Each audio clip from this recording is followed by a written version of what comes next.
Mapumaia Samoa I whiau malawa singa le nei aso. Ina ua manuia whiau maawa onga sa whenga iai. O maia, se o tātou tāpuai I le atua. Le atua e, mātou te vivi I a te oe, mātou te vivi lava. Au wā walata lata mai lo suafa, ua tau atua o wawenga. O le tatalo mo le anganga pa ia, tātou wifo mā tatalo I le atua. Le atua tōru tasi pa I ai, le atua le tamā le alo ma le anganga pa ia. Le atua ma lo ma tunuu ma le lalolangi a atua. O lawa fio e ou le mana ma le pule au au I mea uma. Au wana e whetalai o na iai lava lea. Le atua o le lofa fua ma le lofa muti muti vale umalava. O loa lofa leo o manu iai fua fuanga sa whianga iai ma loa tunuu. I le urufafo ma le urufali. Ma tau te o atu e si le vi inga o le whawhitai. O le whamanu ma le whanetanga I la ufio. Au wā o loa lofa e le mawai lea mo I mātou. Ai panga le atu wai. E le aunga o mātou tangata taito o tasi ma le mamalu o la ufio. Au wā o mātou o tangata e vai vai ma le ato toa. O mātou muai walau atu wai la ufio e alairu nganga pa ia. Se ea fio mai e tau tolo ina lo mātou whatau waa. E alai e Tapuaiga o le awhaia nei. Ina ia I umea uma I le whasisiri na o lauwi inga. Ai tu mauro mātou whatau waa. O mātou tatalo. E ala ile suafu o malo Yesu Keriso lo mātou ali I marfaol. Amen. O le whaitau ina o le tuspaia I le nei Afiafi. Tusai marfasinonga le tusi whaitau waso. O mau mai le tusi al whengenga tuai. Ke nese lona mta upo e sifuru maritasi. A mata lona whaitau I le fo ipo e lua sifuru marifitu. Se ia whangata mai le fo ipo e tolu sifuru marirua. Ke nese lona mta upo e sifuru maritasi. A mata le whaitau le fo ipo e lua sifuru marifitu. Se ia whangata mai le fo ipo e tolu sifuru marirua. Whaafafonga maia. Ia fionga pa ia lo tātou atua. Na ola taura I tausanga e fitu. Nga fulu. O na whanau le I o a peramu. Ma nā kouri. Ma ārana. O ngafa foi nei o taura. Na whanau e taura a peramu. O nā kouri ma ārana. Na whanau foi a ārana o lota. O oti foi a ārana. A o nofo mai luna ta mao taura. Ele nuu na whanau ai oi. O yuro lea I kalitaia. O na whaia awa lea o la ua a peramo mana kori. O le ingoa lea avao a peramo sa rai lea. O le ingoa lea avao na kori o Amerika. O le awhawhine o Arana. O le tamau ia o Amerika. O le tamau foi o Iseka. O sa rai foi ua pāia. O le aisa na tama. Na ave foi e tauralo na atali o a peramo. Ma lota le atali o Arana. O le atali leo lo na atali.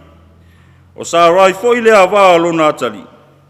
O le ava leo lo na atali o aperamo. O na lato atu lea mai lato a yuri kalitaia. O le ao atu le nu o kanana. O na lato o lea I ka rana manonofo ai. O aso foi o taura e dua se lau male lima. O na tausanga. O na oti lea o taura I ka rana. Ia whamanuia, ma whamalamalama ina e le atua upo ana whionga pa ia, ma ia tu mau atu ia te ia le vi inga, nei si o le whavavau lava. Amen. O le launga e le suafu mamalu o le atua le tamaa, le alu ma le anganga pa ia. Amen. Mau o le matua o le launga ma le tusi o le whengainga tuai, ke neselo na mta upo e sifuru maritasi, whaunga ina le fo ipo e tolu sifuru maritasi. Whafonga o te toi whaitauin. Na ave fo I e taurano na atali o aperamu. Ma lota le atali o Arana. O le atali leo lo na atali. O sawa I foi le ava luna tali. O le ava lea luna tali o aperamu. O na lato watu lea mai lato euro I kalitaia. O le ao watu le nu o kanana. O na lato o lea I karuana manu nofoi. O le manatu au tu o le nei aso. E tusa ai malfasinonga le tusi faitau aso. O ni tangata o se nofoanga. O ni tangata o se nofoanga. A people in a place. So se Samoa lava e iai na fasi no manga. O le tangata malo na fasi no manga. O le fanua e fasi no iai. O le lau ele o tatanu ai o na tua a. Ma te wai o na pute se I tulou. Whailonga o le tāua o le pitanga I se nofoanga. Ale ai se fasi no manga. E ola whalolo, ma ola wha sama noa. E mawhai o na matati o ata ina le tala le nei. E pe o na tātou whaitawina mai le whenginga tuai. O le nofoanga, e ta oto ai le pule au o le atua, I lona fasi no ngatonu. Le pe o na iai le mta upu le nei e se fulu ma le tasi. I le olo pāpelu. Ina ua nau le tangata e whaia se vi inga, e ta ua ai o ia. O la ngona ia ma manatu. Lala ai o na whaata ape ina e le atua. Ina ua wha ese ina ngangana. Manino lele. O ni tangata o se nofuanga. Ua na o le atua lava. O loo iai na whamasinonga tonu. A o le pitanga lea. I lo la tau nofuanga. Lea ua sofa ina ua wala au ina pero amo e le atua. E tu ua lo na a inga. Ai a ngai atu I le nuu fola ina. Nā te whaasino ina mai. A lea ua tu ua lo lātou whaasino manga. Na te uaita ngata lo lātou a inga. E whaapeo a rana le tama o lota. O le atali I foi o tara. O le uso I o a pero amo. O le nofoanga foi na fofo ai lo lātou a inga. Awa au iai pēr euro I kalitai. Na whai a inga ai a pero amo mna kori. A tili mautu le so tanga. Ma le nofoanga ina ua mau ai le whanau a rana. Whaapei o lota. Me laka ma I seka. I au lo lātou nofoanga. Po le whasi no manga lea na tu. Ai malanga le to ino tawa ma a pero amo. Masa rai le na va. Whaatasi ai malota le atali o a rana. Le pe ona iai lo tātou matua na whaita wina. Le ua mata o na atata mai ata o tau le leia. E pe ona iai a perambo la na va o sa rai. Ma le nuu fola ino kanana. Manino ai filinga o le atua ua lata mai. Tau wala ia perambo le atali o tara. Ia ngai kanana lo latu whasino manga. Ma le no whanga ua whasino ai e le atua. O le malanga la atawa manana whanau. Atangi ai fuafuanga mamana o le atua. Malona whamasinonga tonu. Peitai. Ua le tau lau o le whamoe. O tawa o motusia le sootanga. Malona whasino manga. Ai ua lango mau I ka rana. O le maliu o le tangata ua ola whaasama noa. Ma e atangi ai foi le winga o lona ingo o tau. O le oti ta avau. O le maliu o le tangata whaapeo se oti ta avau. E mau solo I le vau. E le ai se no fuanga ma se whaasino manga. A le no fuanga foi na maliu ai I karan. O lona winga o le maunga. A wā oti a ngai mea maurulunga. E alo mai o lātou fili. Ma e mawhai foi o na whaapea. O le maliu o tawa I karan. O le foi lava o le tangata I luna whaasino manga. Ona o le sootanga o lona ingoa. Ma le nofuanga nā maliu wai. Ia o le toea ngai lea tawa. Ua nao se vaenga o le fuafuanga le atua ma lona ainga. A ua la e ta otolo lato whaasino manga. Mai le atua le nuu o kanana. O le nofuanga o whaasino iai a pero amo. O lana a vā o sa rai. Ma le ainga o lona tama. O a pero amo. o le tangata o whamati e le atua, ina ua wala awina o ia ma whaasino o iai lona nofuanga, e whai mona tofi. Samoa ai, o le whiau voi lea o le tala lelei mo oe mau, mai tātou uma. Whaamanatu mai pēa o tātou nofuanga, o le tofi mai le atua. O ia o lo tātou whaasinonga tonu, e manu iai mea uma. O atou whinga o wala wina ese, ua to tofi ai i tātou. Au nanga mangalulu ai, i so se nofuanga. U se tai whaalongo ma whaamaoni, ma ia whaalongolongo tasi i le atua, o ia o le atua alofa, e ala le tātou so tanga wā walalata malana afio. I lo tātou whātua tua ma tū mau atu i a te ia, i le whaia o lona finangalo. Le alofa lava leo le atua, i ti ngā ma whainga tā. Tau ave ina ilo na alo Yesu Keriso, i lunga o kōtota, o le nofuanga na tapena ina ai le whaolatanga, i lona maliu, ma lona toe tū manu malo ma le oti ma le tūnga mau. Lea ua tātou mau ai le ola e whaavavau. Ina ua tātou tū mau i a te ia i le whātua tua. Tū mau atu i a te ia le vi inga nei, se ia o i le whaavavau lava. Amen. Tātou me pese i le atua i le pese se lau valus fulu, se lau valus fulu le pese, tātou te pese ai i le atua.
wa tātou tālusanga, o le tatalo o le whawhitai, whātu e senga, mamamoli atu o tātou manao i le atua, tātou wifo mā tatalo i le atua.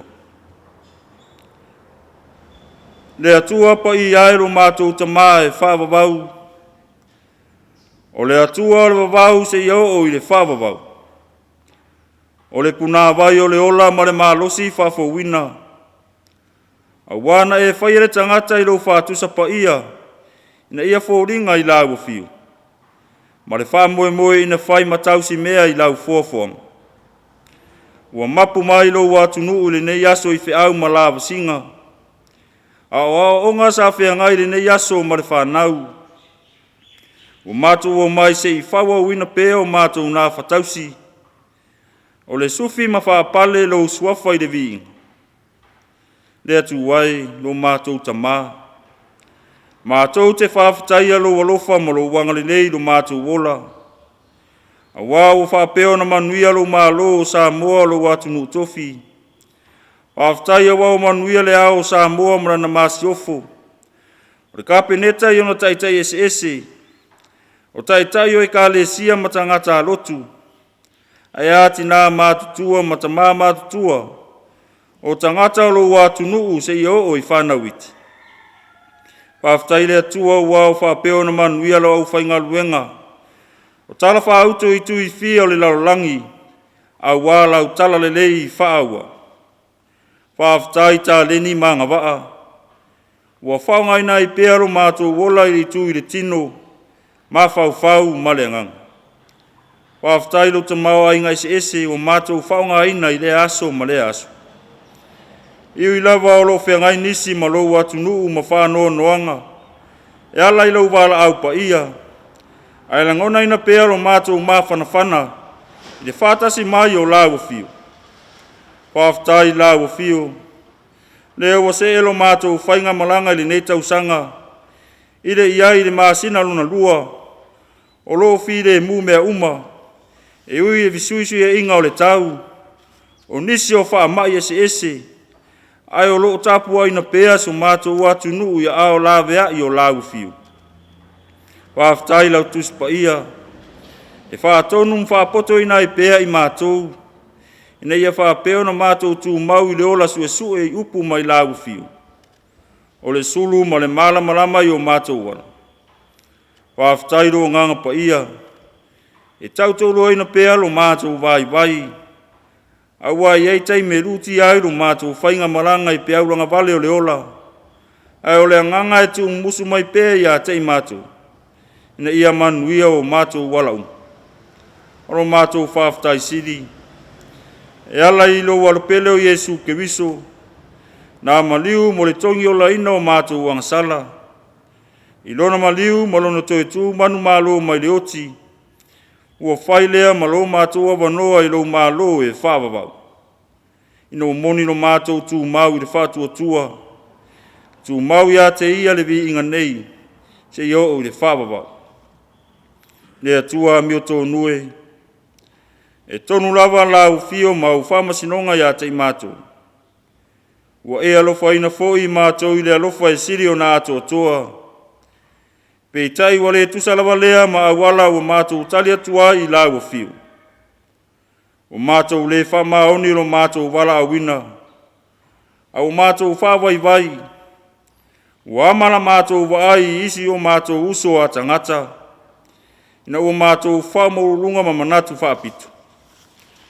O mātou whatala le i tā leni male tamawa inga o e foai. O whasiri peo mātou loto male manau. Ai ua le sa ili atu i lau fio ma lo finangalu. O mātou wangasala lawa i o mātou upu whai. O a mātou whātinonga. O le a mio. O manatu mo wha moe muenga lo mātou wāpso o tai mo lo sio mang. O uso a tangata. Ai maise le wā ma lau fio le li. A lofa ma wha mangalo o mātou tangata umalawa.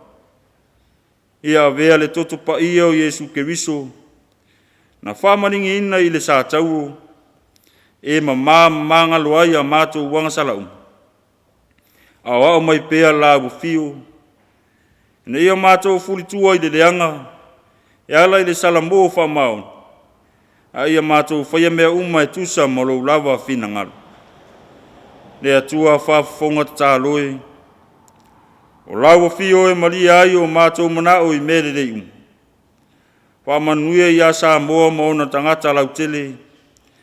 Whamanuia i e o whai mataitai se i o i le malosi o lou atunu. E tau tua mātina e a inga, nu umarau e kālesia. Whaalote le ina pēa i mātou i le wheau man ngā luenga we warau na airo mātou wola. A wāwe si la fia mea uma, e vai lava mwhatau waa le tangata. A o lau fio lo mātou so soanisi. Whaamanuia le lau le ele le ea marasami. Bua ina mai ai mo i mātou whamnianga e tele. A wā mea uma mātou te whai. Wale ngata le soifua ati na e ona tangata. Ai whapea foi le ola whaitauranga i tutonoro i kālesia. Ia maua e ona taitai le fia ma le whialofani. Ina ia afua mai maunga te tele manuia mai lau fio. Whamanuia e warauina ese. Ua tutofi airo mātou wola au auna. Ma tautu ai so se tafa o le nei atunu. Anga le lei mai airo mana whamalolonga. I so se tangata o whata o toria i maota ngase. Ia i aile poto i i matamai tai fo mai. Au wā tonga fitinga Wha maisem wha mawhan whanai na pēa ao lau fio. I e o whea ngai ma whanoa noanga e ala i rou wala au pa ia. Lea li i ero mātou o tua. Alo whangi alo mātou whainga malanga. Anga le lei ma pui o mātou wala Whamanuia fo i lau fia lau TV e whakasa. I le pule malana au whainga luenga. Au wā le whasa lau ina o ana pokalang. Anga le leile lau lang bebesi. I tau au whewaiwai a inga. O wha mai wha pēa visuia inga o le tau. Ia iai le file mua lau fio. E manu iai mea O mātou te talo ia. Wha tasi matalo le leo le loto o tangata lava ia. Ia whaia lo fina ngalo. Ai aua so mātou whaatau anau. O mātou te talo. E ala i le suafa mamalo Jesu Keriso lo mātou whaola. Ao le manuia ma le file mua le atua le tamaa. Le alofa siri ese o Jesu Keriso lo mātou wali i ma le whaola. Ia ma le maafutanga e whai pē ala i ro nganga pa ia. Tu mau mai le i o mātou runga. Ma lunga le larolangi ma lau fuafuanga Nei si i o i le whawawau lava. Amen.